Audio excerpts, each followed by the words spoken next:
There are a lot of people in this call who would love to lead an organization with 700 people someday. How did you learn to do that? What do you wish someone had told you about doing that Yeah. prior to having the experience? And how do you really pick out great hires and great partners? Yeah, you know what? You kind of learn baptism by fire. I mean, when I was in corporate life, I talked a bit about corporate life at the onset of the show. You learn pretty quickly how you position yourself in an environment where there's lots of people. And then you get different positions and up to and including C-suite positions. I had the good fortune. I did go to the Stephen Ross School of Business out of Dearborn in Michigan. When I was with Volvo Corporation, before I got that C-suite position, I had the very good fortune of getting into that particular management program. I think it was a 6-month program, all offsite. Like it wasn't online. I mean, it was you're there. I mean, you're there. This was even before I took on my new role. So here I am, a young executive, had been a director, was going into a VP position.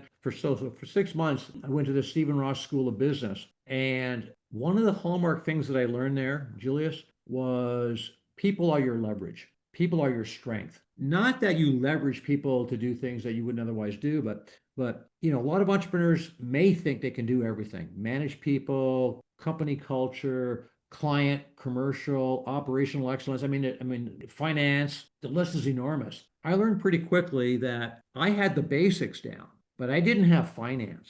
I didn't have IT. I didn't have HR. I wasn't good on company philosophy and company culture and stuff like that. So I quickly learned that for me to have those skill sets, I had to hire people and I wasn't afraid to hire. I would rather overhire. And then if the performance is not what I expect, then you just whittle it back down. But I quickly learned where my strengths were. It was going out there, finding new commercial opportunities, finding new partnerships with suppliers. And I would just make sure that I had the right people to manage the people, to incentivize the people. So, for example, out of my group, I've got about 300 technicians.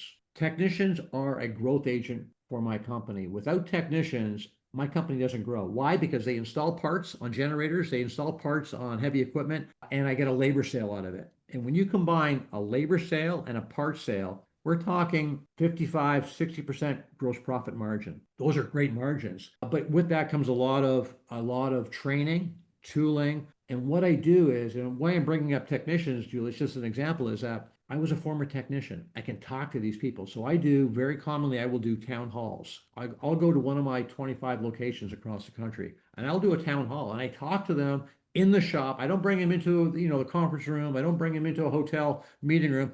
I talk to them in their environment where they're most comfortable. They're wearing their dirty coveralls. No shame on them for wearing dirty coveralls. I will talk to them in their language. I'll get up on a drum. I'll get up on a shop bench and I'll talk to them in the language that they understand, not from a top down, but how is it going? What are your needs? How's the shop environment for you? Is the lighting okay? Is the shop floor okay? What tools do you need to be a better technician? But here's the message that I really give them that I want to share with you. Regardless of what position you're in, everyone wants to have upward mobility in a corporate or in a business environment. A technician wants to maybe get into a service advisor role, wants to get into a service manager role. A parts runner wants to get into you all go to car dealerships. That part that goes on your car starts from a shipping receiving environment to a binning requirement, to a binning activity, and then off the bin into the shop, and then from the shop the mechanic puts it on the car. I mean, everyone understands that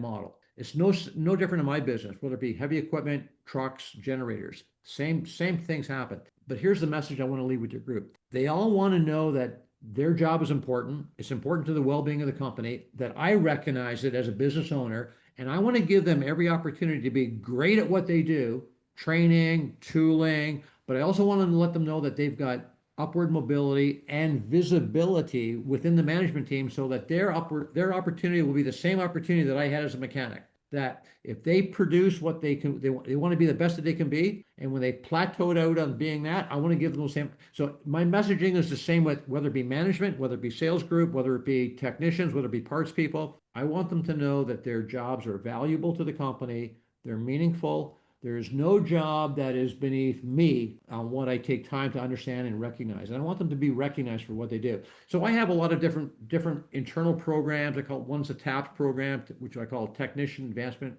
plan. I have a lot of social media that makes sure technicians know that they can advance within the company. So it's really getting down to communication with the staff. Again, at whatever level you're communicating with my executive group, with my middle management group, with my technician group, my parts group, they all are people that come in and want to make your company, for me, a better company. But I want to make a better company for them too. When they go home at night, the questions. I mean, they're going to say, "What's your, their partner?" They're going to say, "Are you always going to be a mechanic? What's your opportunity with this company?" Retaining, hiring, and this is interesting information. Finding and retaining a mechanic is a very difficult thing. No one leaves high school and wants to become a car or much less a diesel or a truck mechanic. It doesn't exist. So I go into the community colleges, Julius, and I've got full-time recruiters, and they will go into community colleges and give them kind of an opportunity. You want to be a diesel mechanic for trucks? You want to be a heavy equipment mechanic on bulldozers? You want to be a generator mechanic going into hospitals or data centers? I lay out a complete menu of opportunities, not only job opportunities, and that could be sales, but also location opportunities. You want to go to Phoenix? You want to go to Las Vegas?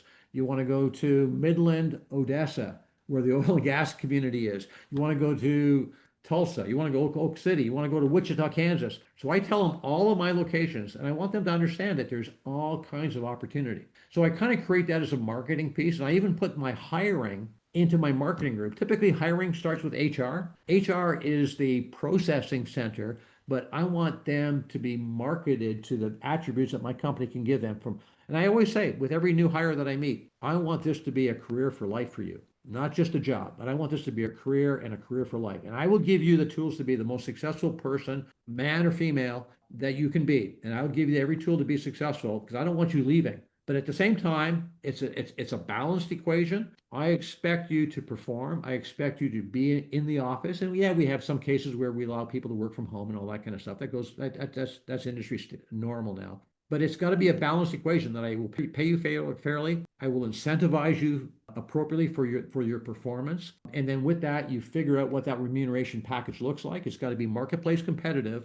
Because if it's not, if that balance is unjust, if that equilibrium is not just, where the employer is getting more than what the employee expects for what he or she is producing, that's not going to be a long-term relationship. It just doesn't. It's like a marriage. It won't be a long-term relationship. So I don't mind coming and paying people, whatever the market rate is, whether it be $150,000 to be kind of an executive salesperson, or whether it be a $40 an hour to be a technician, or whether it be, $25 an hour to be a parts runner. I don't care what it is. It's market, but I want them to produce, and they have to know that what the expectations are on them, and not that they're going to be judged, but I want them to be the most successful person they can be.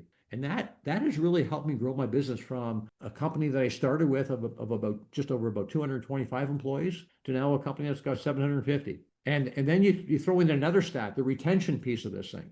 I had like a 45% retention after the first 3 months. They would move, they would leave. And it's no different in the fast food chain stuff. It's no different in pick, pack, and ship warehousing, high turnover. So I had to change that. I go through all this effort, all this energy to onboard people and set up a training curriculum. And then they leave after 3 or 6 months. It was killing me, absolutely killing me. So I had to come up with a better solution. It gave them a better working environment. And I'll close on this point. When I bought the company, it had very, very old offices, old shop environments, almost embarrassingly old, like 30, 40, 45 years old. Poor lighting, poor floors, change rooms that you would think, oh my God, it's like the 50s. The first thing I did, we had to remodel the offices. And I said, no, we're not going to remodel anybody's office. We're going to put all of our effort, all of our cost, all of our enhancements into the shop environment first. Lighting, tooling, new floors, painting, and here's where we really got really sexy for these guys: new lockers.